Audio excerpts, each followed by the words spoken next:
আসসালামু আলাইকুম ওয়া রাহমাতুল্লাহি ওয়া বারাকাতুহু। কাছে এবং দূরে, দেশে এবং প্রবাসে যে যেখান থেকে আমাদের এই ভিডিওটি দেখছেন সকলকে প্রাণ ভরা শুভেচ্ছা। সম্মানিত দর্শক মণ্ডলী, আমরা একটা জিনিস সবসময় ভুল করি। মসজিদে যখন যাই তখন দেখা যায় অনেকের সাথে গল্প করি, বিভিন্ন কাজে ব্যস্ত থাকি। এর কারণে আমরা মসজিদে ঢোকার সময় যে সুন্নতগুলো রয়েছে সেগুলো আমরা আদায় করতে পারি না। আমরা মসজিদে প্রবেশ করার দোয়াও আমরা পড়ি না। এরপর আমরা ডান পা দিয়ে আমরা প্রবেশ করি না। যে কাজগুলো রয়েছে এই কাজগুলো আমরা করি না। জেনে রাখবেন, মসজিদে প্রবেশ করার জন্য 5টি সুন্নত রয়েছে। 1 নাম্বার হচ্ছে আপনি বিসমিল্লাহ পড়বেন, 2 নাম্বার হচ্ছে দুরুদ পড়বেন, 3 নাম্বার হচ্ছে দোয়া পড়বেন, 4 নাম্বার হচ্ছে আপনি ডান পা দিয়ে প্রবেশ করবেন, 5 নাম্বার হচ্ছে আপনি মসজিদের ভিতর ঢুকে এতেকাফের নিয়ত করবেন যে আল্লাহ আমি যতক্ষণ আছি এটি এতেকাফের নিয়তে আছি। তো আমরা কোন দোয়াগুলো আমরা মসজিদে প্রবেশ করার সময় কোন দোয়াগুলো আমরা পড়ব সেটি আজকের আলোচনা। তো প্রথম দোয়া সেটি হচ্ছে মুসলিম শরীফের বর্ণনা। বিশ্বনবী এই দোয়াটি পড়তেন, যেই দোয়াটি আপনারা অনেকে জানেন এবং বিভিন্ন মসজিদের দরজার সামনে এই দোয়াটি লেখা থাকে। তা হচ্ছে আল্লাহুম্মা ফতাহলি, আল্লাহুম আল্লাহ এরকম নয়, আল্লাহুম্মা ফতাহলি আবওয়াবা রাহমাতিক, আল্লাহুম্মা ফতাহলি, আল্লাহুম্মা ফতাহলি।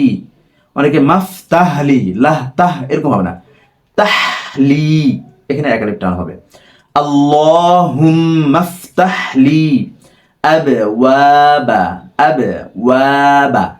রাহমাতিক, আবওয়াবা টান যেন না হয়, আবওয়াবা রাহমাতিক আল্লাহুম্মা ফতাহলি আবওয়াবা রাহমাতিক। এই দোয়াটি সবচাইতে ছোট দোয়া। এই দোয়াটি আপনি মুখস্থ করে নেবেন, বারবার প্র্যাকটিস করে মুখস্থ করে নেবেন। এরপরে আরও কিছু দোয়া বিশ্বনবী পড়তেন, যেটি মুসনাদে আহমদের ভিতরে পাওয়া যায়। বিশ্বনবী পড়তেন বিসমিল্লাহ, তারপর পড়তেন ওয়াসসালামু আলা রাসূলিল্লাহ। আগে বিসমিল্লাহ, ওয়াসসালামু আলা রাসূলিল্লাহ, আল্লাহুম্মা গফিরলি যুনুবি ওয়াফতাহলি আবওয়াবা রাহমাতিক। আবারও বলছি, বিসমিল্লাহ, ওয়াসসালামু আলা রাসূলিল্লাহ, আল্লাহুম্মা গফিরলি যুনুবি ওয়াফতাহলি আবওয়াবা রাহমাতিক।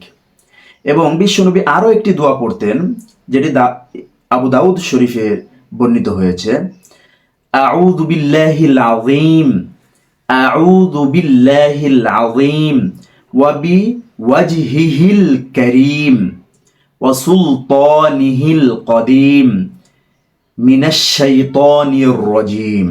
এই দোয়াটি বিশ্বনবী পড়তেন। আবারও বলছি, আউযু বিল্লাহিল আযীম ওয়া বিওয়াজহিহিল কারীম ওয়া সুলতানিহিল কদীম মিনাশ শাইতানির রাজীম।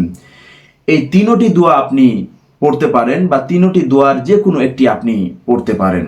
অবশ্য আশা করি আপনারা বুঝতে পেরেছেন, এবং লক্ষ্য রাখবেন যে যাতে করে আমাদের মসজিদে প্রবেশ করার সময় বিসমিল্লাহ পড়তে না ভুলি, এবং বিশ্বনবীর প্রতি সালাম জানাতে না ভুলি, এবং দোয়া করতে না ভুলি, আর অবশ্যই ডান পা দিয়ে প্রবেশ করতে যেন আমরা না ভুলি। এতক্ষণ আমাদের সাথে থাকার জন্য প্রাণ ভরা শুভেচ্ছা। সম্মানিত দর্শক মণ্ডলী, আজকে এই পর্যন্ত শেষ করছি। আসসালামু আলাইকুম ওয়া রাহমাতুল্লাহি ওয়া বারাকাতুহু।